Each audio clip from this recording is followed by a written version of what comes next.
Report on Dr. Jeffrey MacDonald, former Army captain, Green Beret. Doctor, right? Former Green Beret doctor at Fort Bragg. Mm-hmm. At Fort Bragg. And the government, the Army held a trial for him on the murder of his wife and daughters. And they said, hey, he's clean. They exonerated him, right? That's right. That's right. They had what they call an Article 32, which is an Army hearing. And they exonerated him. They said he didn't do it. And Colonel Rock, who was in charge, presiding over the Article 32, told the CID, Criminal Investigating Division, Department of Army, to go out and check on Helena Stokely, who they suspected was involved in the murders. And Helena Stokely, if you know the story, was the girl in the floppy hat standing on the street corner when military police Micah was en route to the scene.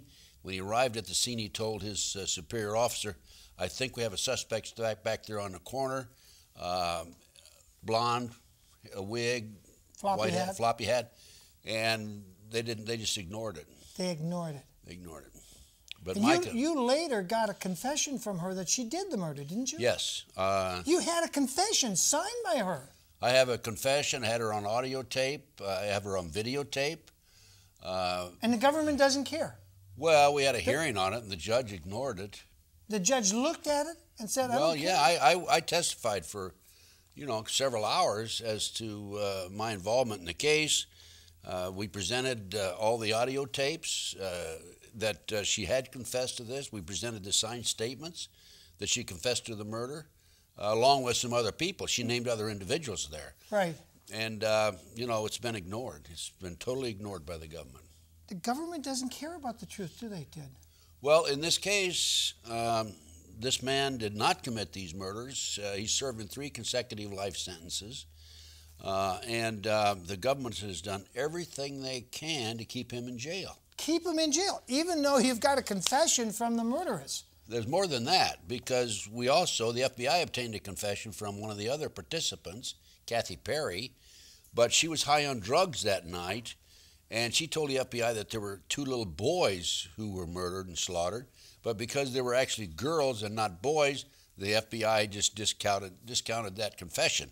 Also, Greg Mitchell, who, according to Helena, had murdered Colette, the wife, had, in a drunken stupor, had mentioned or talked to his neighbor and basically confessed to his neighbor.